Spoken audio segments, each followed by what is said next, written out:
Bismillah ar-Rahman ar-Rahim. Assalamu alaikum and welcome to today's episode of CAIR on Air. And a special thank you as always to our listeners on American Muslim 360.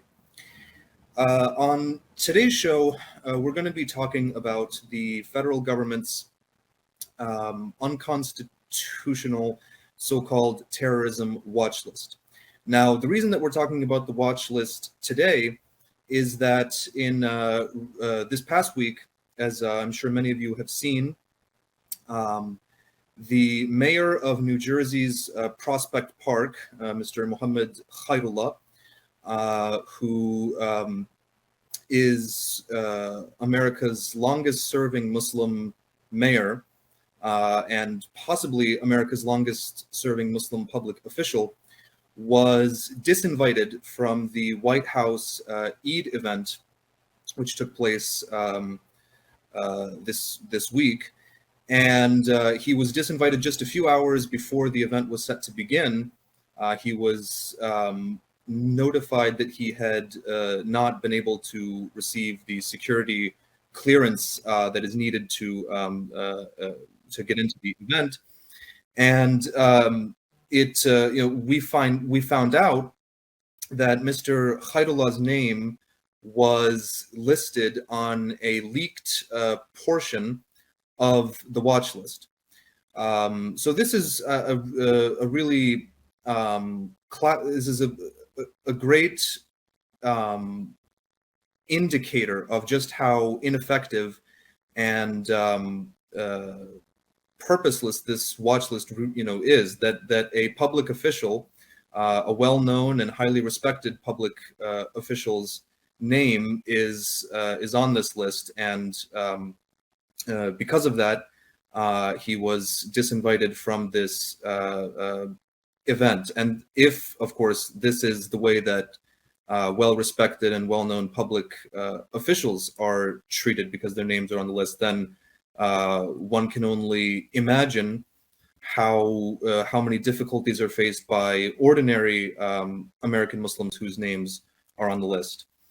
So to help us understand this a bit more and to explain to us a bit more about the watch list, I would like to bring on CAIR trial attorney, Mr. Justin Sadowski. Justin, thank you for joining us. First of all, I touched on it a bit in the intro here, but and I'm not sure how much you've been following this particular case enough regarding Mayor Khairullah, but to what extent can we say, or how much can we say that his being disinvited from the White House was linked to his name being on that leaked portion of the watch list? So the federal government won't admit or disclose watch list status. They won't admit or disclose that anything was related to watch list status. So we don't have an official statement from the government saying that it was because he was on the watch list. But we know that he was on the watch list, at least as of 2019, because we have a leaked version of the watch list from 2019, and his name and birth date appears right on there. We know, because I've spoken with him this morning, that at least since 2019, he's had the types of travel problems that people on the watch list have when they travel, though that was a brief conversation. So, hopefully we'll continue to have more conversations with the mayor, and that will proceed. We know that the federal government shares the watch list internally with all sorts of agencies, almost certainly including the White House, and most certainly, like we know, they've shared with CBP, with Department of State, with US CIS, Immigration. They share it with every state and local law enforcement agency in the country, and over 1,000 private entities that serve some sort of law enforcement function, such as like a private college security or an animal shelter that handles the animal shelter duties for a county, even though it's a private organization. So, I mean, other than getting an official statement from the government saying he was on the watch list and therefore didn't clear White House security. I think we're as sure as we could possibly be. Right. And so I'm sure many people in our audience are aware of what the watch list is, but maybe you could talk a little bit about how the watch list works and what impact it has on those whose names are on the list in a more broad sense. How does it impact their lives? What dimensions of their lives are impacted by being on the watch list? How much time do you have?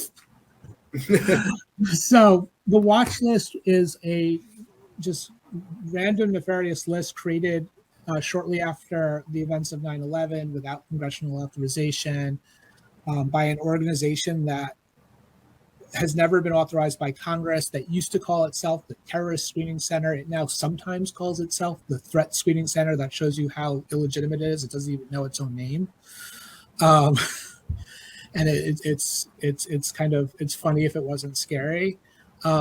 They have created a watch list guidance, which they won't publicly disclose. We have a 2013 version of it because it was leaked to the Intercept. You can see it online. That creates a bunch of really vague criteria for being on the watch list. The broad top level is they will put any federal government agency can nominate someone for the watch list if they have some relationship with terrorism or a terrorist, and they don't describe what that means or what kind of relationships qualify or whatnot. There's some sort of lower level criteria to, in theory, help guide people. And it says something like, well, you shouldn't put somebody on the watch list for protected rights or because of their race and religion alone, but you can consider their race and religion along with some other factor and put them on the watch list for that. Well, what's the other factor? Can the other factor be, for instance, travel to a foreign country? No guidance whatsoever. And the other thing we know, because we've litigated in this case against the federal government and we've received these documents in discovery, that though the government claims there's a careful process of vetting all the people nominated for the watch list, that they spend about less than 5 minutes reviewing each nomination, and then they accept the nominations over 99% of the people. So what one is, they give out this random guidance to not just federal agencies, foreign governments can nominate people to the watch list as well. It's unclear whether state governments can, but they certainly can ask federal agencies to nominate. And they accept, so they have these random standards that basically allows for a free-for-all, and then they accept pretty much every single name that gets nominated on the watch list. We do know that there's over 1 million people on the watch list. We do know that the vast majority of those people are not U.S. citizens, or probably never going to interact with the United States ever once in their lives. They're probably, their name or travel or data showed up somewhere in a foreign, somewhere out in probably one of the countries that is associated with the war on terror, like Yemen or Iraq, and was just humped into a database. And so they're on the watch list. They've probably done nothing wrong, but they'll never find out because they'll never associate themselves or interact with an American or anybody who has access to the watch list. But about 10,000, about 1% of the names on the watch list are U.S. citizens or permanent residents. We don't know how many more are non-U.S. citizens or permanent residents who still interact with the U.S. because they come to the U.S. with some sort of frequency, and their lives are turned upside down by being on the watch list. They are among the things that happen to pretty much every person that we know to be on the watch list all the time is every time they travel, they can't have their boarding pass printed out. They have to go to the airport to have their boarding pass printed out. When it ultimately gets printed out, which can take hours. They get 4 S's on it. They go through secondary screening, which can be invasive. It's usually not so invasive to be, although we have heard situations to be like a strip search, but it's fairly invasive, can be time consuming, can take half an hour. Some people get questioned, including religious questioning, before they're allowed to board an aircraft. Some people get followed by security or by dogs. That tends to be airport dependent before boarding their flight. When they leave the country, then try and come back into the country, they are, even though they're U.S. citizens with an absolute right to enter the country, they are detained, usually for several hours, interrogated. We've heard recent reports that even though that we're telling you, as if you are a U.S. citizen or permanent green card holder, other than asking basic questions as to your right to entry, such as citizenship, or if you're a green card holder, that consistent following the requirements of your green card, you don't have to answer any questions. They can't interrogate you about anything unrelated to your admissibility at the border. But we've heard stories recently of people being told that if they didn't answer the questions, even though they're U.S. citizens, they wouldn't be allowed in the U.S. or they would be detained indefinitely, which again, those threats are illegal, they're untrue.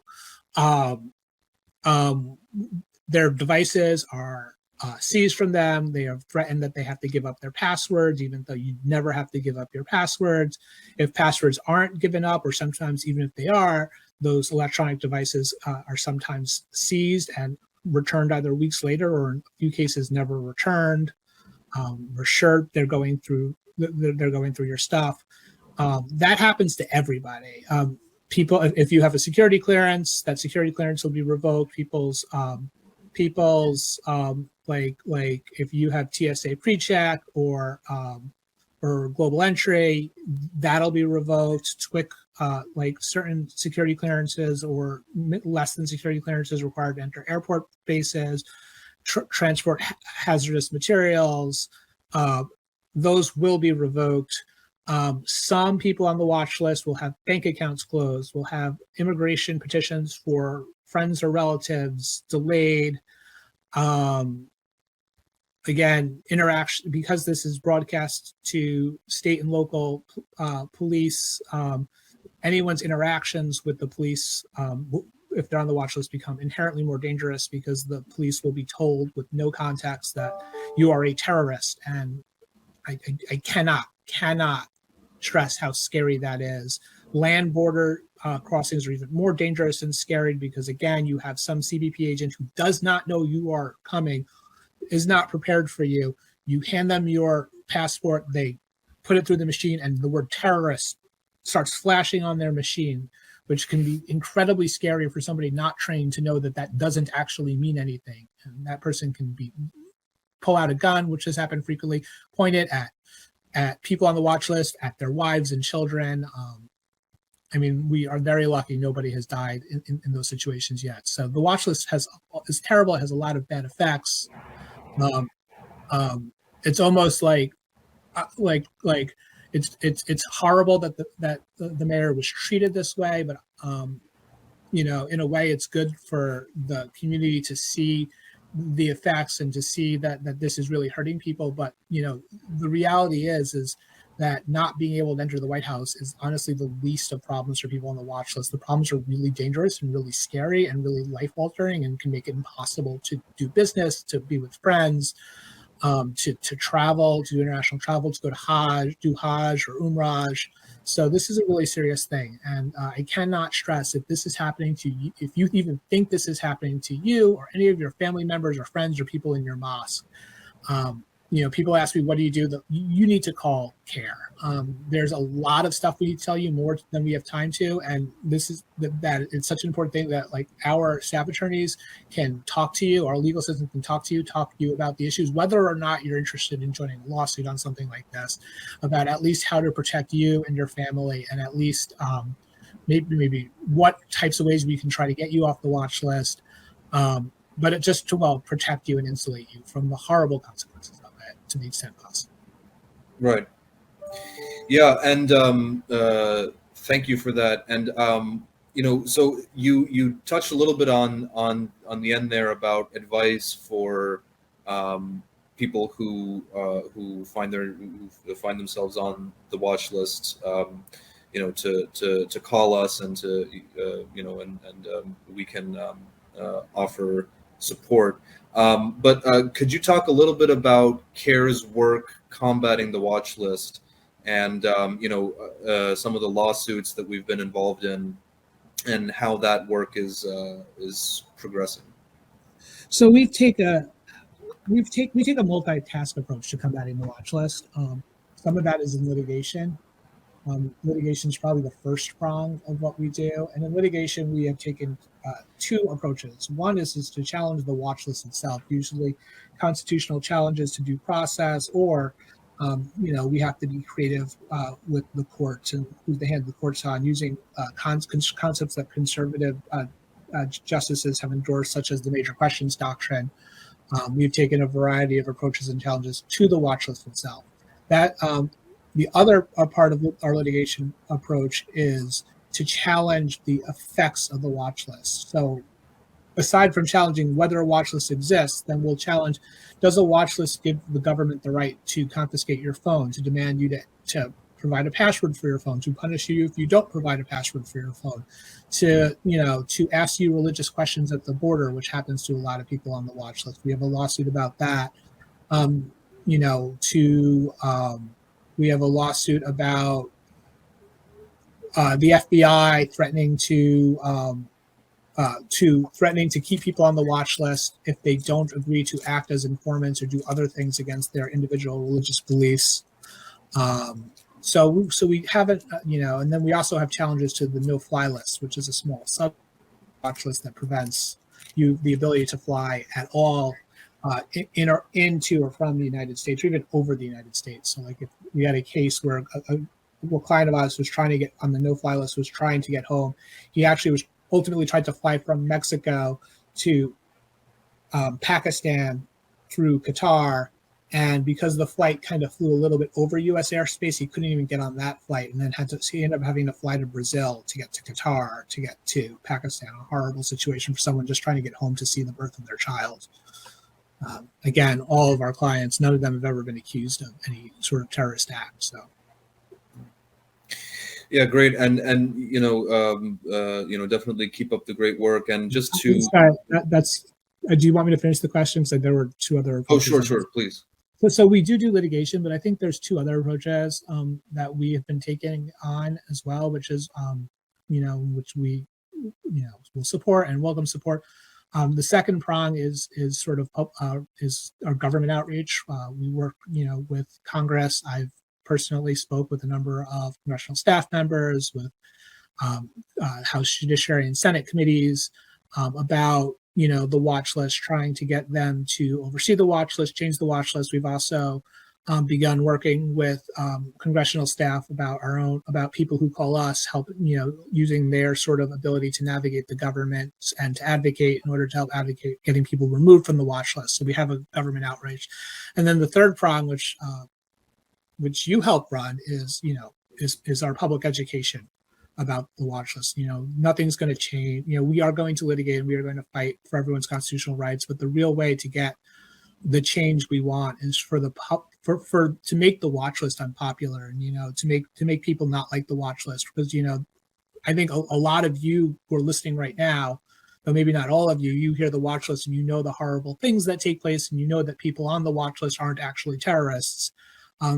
But the average person hears the terrorist watch list, they think, a list of dangerous people, and we need to change that mentality so that we can, to help our litigation, to help our government outreach, to make the watch list unpopular so that people want to change it or get rid of it. So it's really a three-tiered approach. Right. And just before we close out, we got a question from YouTube here. Does the aftermath of the federal rulings about unconstitutionality, does that bear any impact on whether the watch list schema or procedures have changed? So we had one case where a federal district court ruled that the watch list was unconstitutional, and had the Court of Appeals affirmed that decision, there would have been changes to the watch list. Unfortunately, the Court of Appeals, a panel of all Republican-appointed judges, reversed that decision, and we are looking at other approaches. Unfortunately, at this time, looking at other ways to challenge the watch list. That's just one Court of Appeals, so we're looking also at other courts. And so the answer, I guess, in the short term is no. But I think the work we have, does change it does have the potential to change it. And then I will say that, the government won't admit when they make changes based on our litigation through voluntary conduct. But most of our clients when we sue, most of our clients get taken off the watch list. Other clients who, we've seen some of the behavior against them change, more responsibly. So even though they don't admit responsibility, we can make changes at the margin. But without without either a change by Congress, success or the Biden or any other administration prioritizing reform like Biden claimed he would do when he was a candidate, but has not kept his promise on, or through a judge's ruling, I don't expect major changes to take place. Right. Okay. Well, thank you so much for agreeing to come on today and to reiterate, a very important thing for everybody watching. If you believe or have reason to believe that you have been put on the watch list, please reach out to CAIR. We are always, prepared to fight this fight and to oppose this, because it's just a total violation of our rights as Americans, and inshallah we will continue that struggle. And I can say that I understand, and I completely understand. You can feel very embarrassed by the fact that the government thinks you're a terrorist, and so you might not want to publicly reach out. Reach out to us anyway. We promise to keep you and your case in as much of confidence as you want. So if you don't want us to talk to anybody about it, we will respect that.